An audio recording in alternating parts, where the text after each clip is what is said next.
Konnichiwa,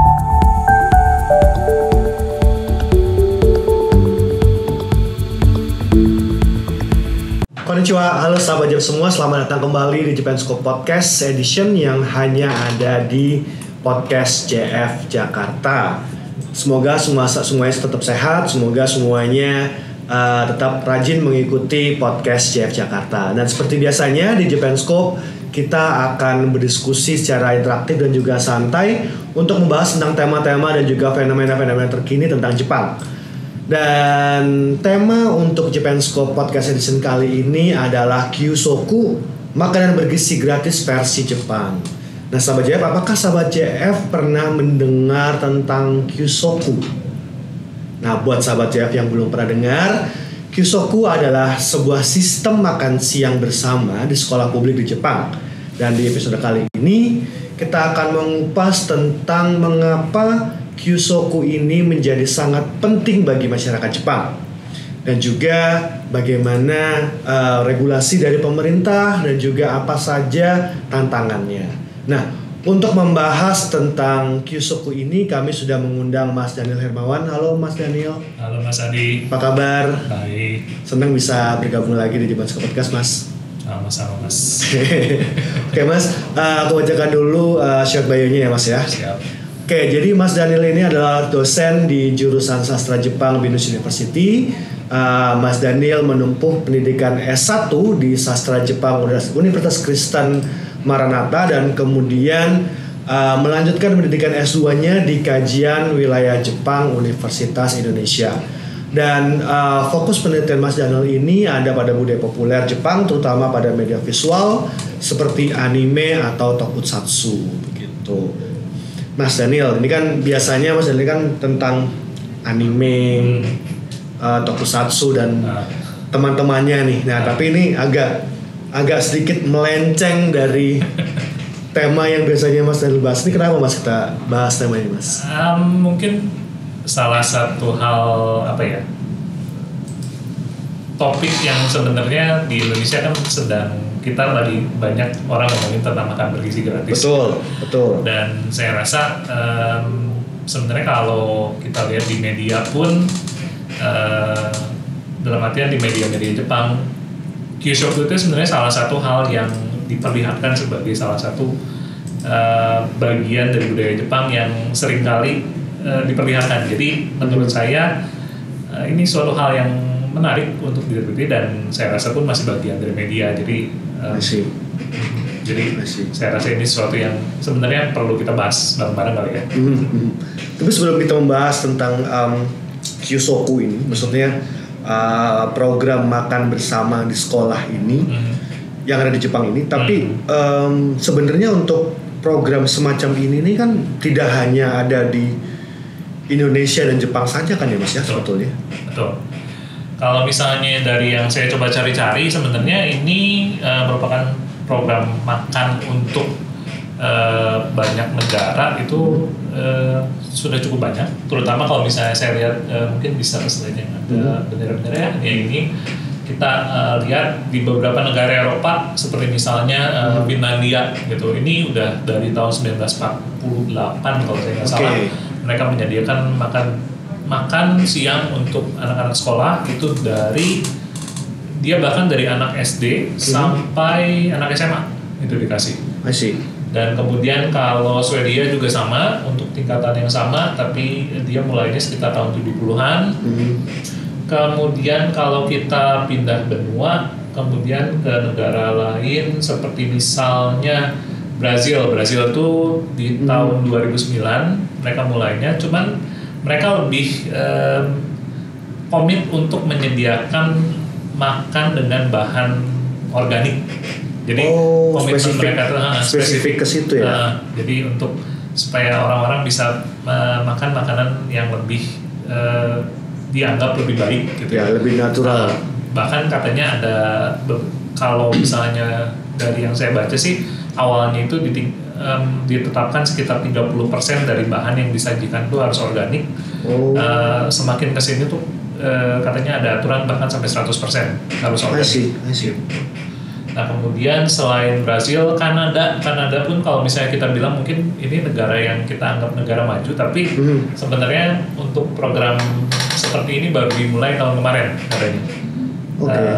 Dan kalau misalnya dibilang Asia ya, kalau misalnya saya cari memang pada umumnya orang akan menunjuk pada Jepang. Betul. Kemudian itu salah satu yang terkenal. Kemudian selain itu di Filipina itu ada diberikan pada anak SD sampai SMP kalau mereka.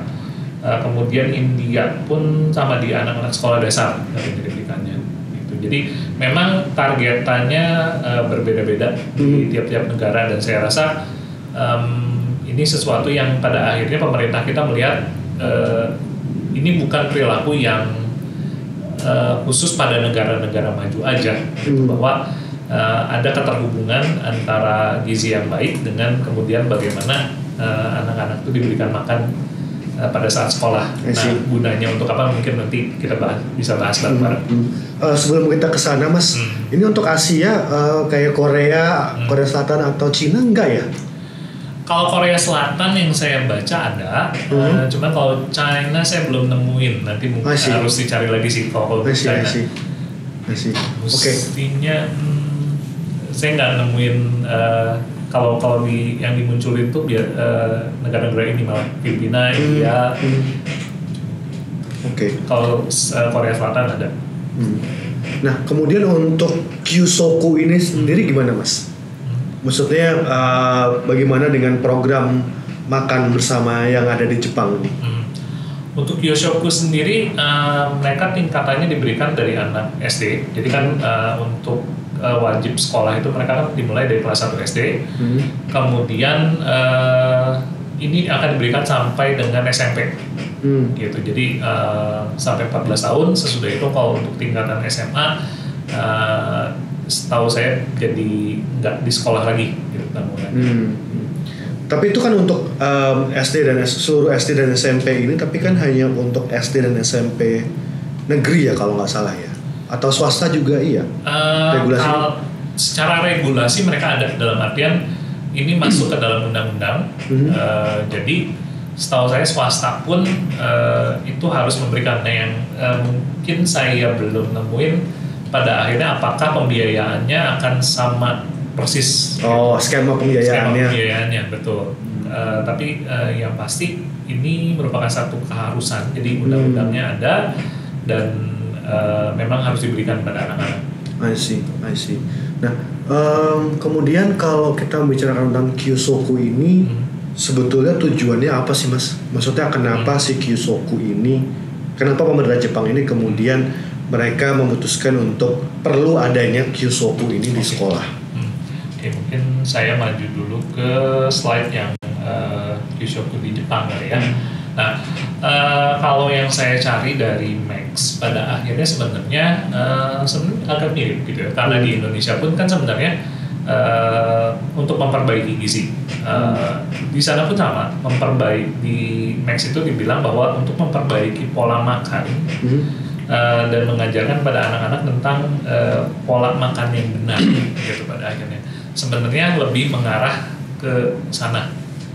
Jadi dalam artian bagaimana anak-anak melalui makan siang di sekolah itu bukan cuma soal makannya, tapi bagaimana mereka disadarkan bahwa pola makan yang baik itu seperti ini loh.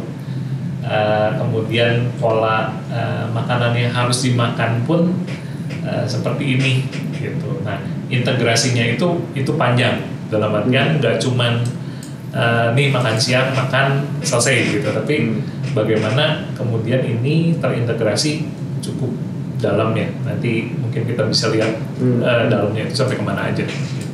Jadi sebetulnya kalau kita membicarakan tentang tujuan dari si Kyusoku ini, sebetulnya tidak hanya memberikan makanan yang bergizi pada anak-anak di usia sekolah, tetapi juga untuk membentuk si habit ini tadi ya. Betul, membentuk habit makan, dalam artian jadi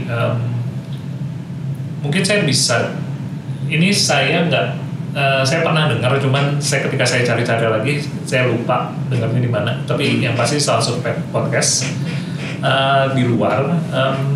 Jadi ada satu influencer kesehatan ngomong gini, dia ngunjungin sekolah-sekolah di seluruh dunia dan dia coba bertanya kepada anak-anak makanan kesukaan mereka apa. Nah, kebanyakan kalau anak-anak di negara-negara barat ditemukan bahwa biasanya makanan yang disukai adalah junk food atau makanan ultra proses. Gitu. Nah, ketika ditanyakan kepada anak-anak Jepang, dia bilang dia kaget. Karena ketika ditanyakan pada anak-anak Jepang, makanan kesukaan kamu apa? Makanan kesukaan saya brokoli. Makanan kesukaan saya nasi. Jadi benar-benar makanan dalam artian kalau istilah sekarang kan real food.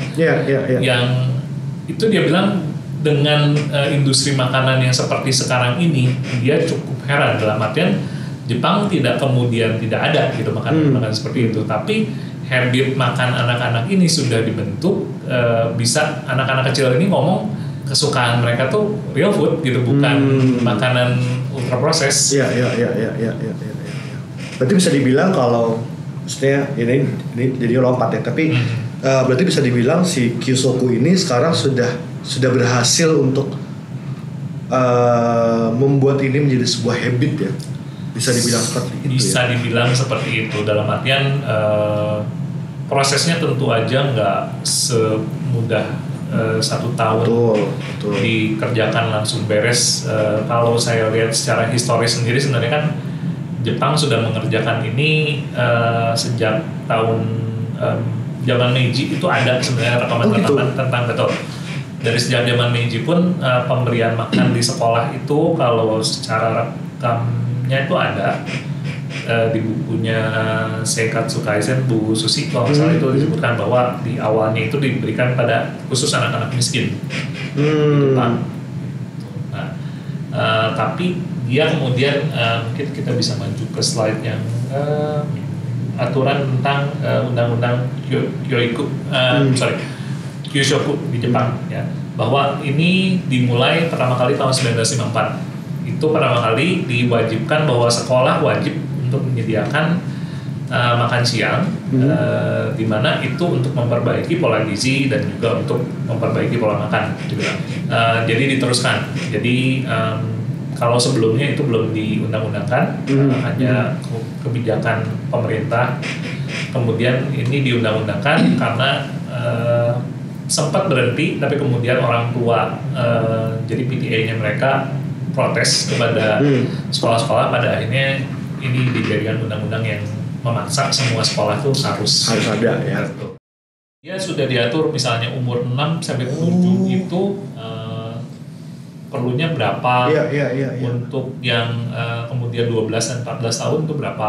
Jadi dan diperlihatkan misalnya kalori yang dibutuhkan untuk anak-anak yang masih muda, mungkin karena masih sedikit jadi diberikannya lebih sedikit gitu.